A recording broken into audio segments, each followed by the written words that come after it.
Why saying no can make your cat do it more. What if the behavior you've been calling stubborn is actually proof that your cat is learning, just not what you intended to teach? That's the uncomfortable truth hiding behind every no you've ever said to your cat. Your cat isn't ignoring you out of spite. In many cases, your correction is actively reinforcing the exact behavior you're trying to stop. And once you understand why, you'll never look at those moments the same way again. Let's start with the most fundamental problem. Cats simply do not process verbal correction the way humans do, and honestly, the way many dogs do either. When you say no, that word carries enormous meaning to you. It has context, history, and social weight built up over your entire lifetime. To your cat, it's a sound. Just a sound coming from you, the large creature they share space with. Cats didn't evolve in environments where understanding human verbal commands gave them any survival advantage. So no matter how clearly you say it, no matter how firmly, the word no by itself lands somewhere between meaningless and mildly startling. That's not stubbornness, that's just biology. But here's where it gets more interesting and more frustrating. Even when your correction does get your cat's attention, you may be accidentally teaching them something useful. Useful to them, that is. Think about what happens when your cat jumps on the counter and you walk over, point your finger, and say, "No." You just gave them your full attention. You approached them. You engaged with them directly. For a cat who is bored, understated, or craving any kind of interaction, that response can feel like a reward. Jumping on the counter produced an immediate, reliable reaction from you. From your cat's perspective, that's a system that works. And animals repeat what works. Timing makes this even more complicated. The window in which a cat can meaningfully connect a consequence to a behavior is extremely small. We're talking seconds. If you see your cat scratching the couch from across the room and you walk over to correct them, by the time you arrive, they may have already moved on. Now they're just sitting there, and your reaction gets mentally attached to whatever they're doing in that moment, which might be absolutely nothing. Repeated enough times, you become an unpredictable presence that occasionally gets loud for no apparent reason. The lesson you wanted to deliver never arrives. Then there's the question of how you're delivering the correction, and this is where things can go sideways fast. A harsh tone, sudden movements, chasing your cat off surfaces, or repeated loud scolding doesn't just fail to communicate, it can actively cause harm. For some cats, that kind of stimulation reads as threatening, which builds chronic stress and anxiety over time. A stressed cat is not a cat that's learning. A stressed cat is a cat in survival mode, and behavior often gets worse, not better, in that state. For other cats, especially younger or more playful ones, your animated reaction to their behavior doesn't register as a consequence at all. It registers as excitement. You've just made the game more interesting. Chasing a cat away from something they're doing can, in certain cases, turn an annoying habit into an enthusiastic one. What holds all of this together is a simple but often overlooked truth. Your cat is not being disobedient. Disobedience implies they understood the rule and chose to break it anyway. What's actually happening is a communication gap, combined with an environment that still makes the unwanted behavior completely worthwhile. If the couch still feels better to scratch than anything else available, your cat will scratch it. If jumping on the counter has sometimes led to finding food up there, that behavior has a history of paying off. Your no doesn't change any of that underlying equation. The behavior isn't the problem. The conditions producing the behavior are.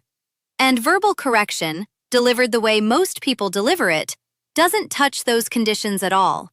It just adds noise to a situation your cat is already navigating by instinct.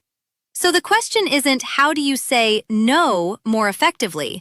The question is, how do you change what your cat is learning from every interaction? And that's exactly what we're going to get into next. What to do instead so your cat actually learns. So if verbal scolding isn't the answer, what actually works? The good news is that once you stop fighting your cat's biology and start working with it, things shift quickly. Cats are remarkably fast learners when the right information is delivered in a way they can actually use. The first step happens in the moment, and it's simpler than you might expect. When you catch your cat doing something you don't want, interrupt it calmly and consistently, not dramatically. A quiet clap, a short, neutral sound like a brief, ah, or simply removing the temptation without any emotional charge is enough to break the behavior in progress. The goal here is just a pause, not a punishment. You're not trying to make your cat feel bad, you're just creating a gap between the behavior and whatever comes next. Keep it the same every time, so your cat starts to recognize the signal without associating it with fear or overstimulation. What comes immediately after that interruption is where the real teaching happens. Redirect your cat right away to something they're actually allowed to do.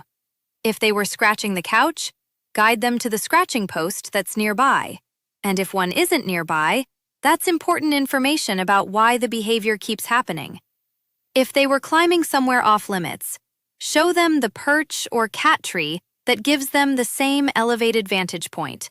If they were chewing something dangerous, swap it for an appropriate toy or outlet. The redirection needs to be immediate, and it needs to be genuinely satisfying.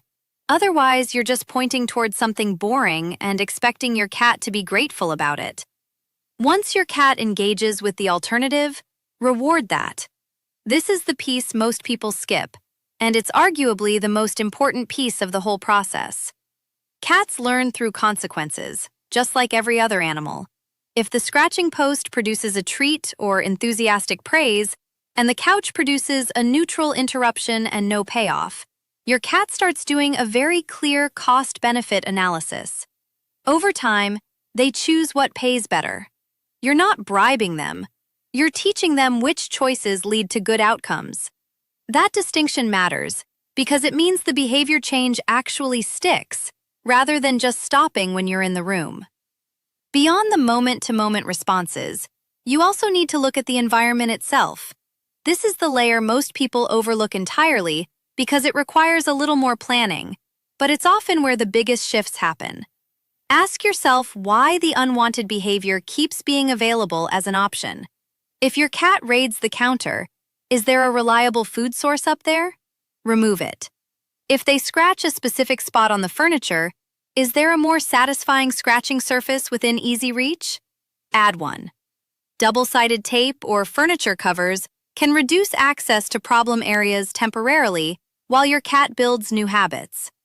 Adding routine, predictable playtime and enrichment throughout the day also handles a huge category of problem behaviors before they ever start, because boredom and excess energy are at the root of more cat behavior complaints than almost anything else. That brings up one more layer that matters: figuring out why the behavior is happening in the first place. A cat scratching out of territorial marking needs a different solution than a cat scratching because they're anxious or because they simply don't have a good alternative. A cat waking you up at 3 in the morning for attention is different from one doing it because they're not getting enough physical activity or because their feeding schedule is out of sync with their energy peaks. When you match the solution to the actual trigger, whether that's boredom, stress, a need for territory, attention-seeking, or something physical, you stop managing symptoms and start solving the actual problem. The common thread through all of this is that you're teaching a replacement behavior, not just suppressing the unwanted one. Suppression through scolding creates a behavior that hides when you're watching and returns the moment you're not. Teaching a replacement creates a behavior that your cat chooses because it genuinely works better for them. So here's the takeaway. Stop repeating no and start asking what your cat should be doing instead. Set up the environment so that alternative is easy, obvious, and rewarding. Then pay attention. Your cat will show you what's working and what needs adjusting. You just have to know what to look for. Start with one behavior, make one change, and watch what happens. The results might surprise you.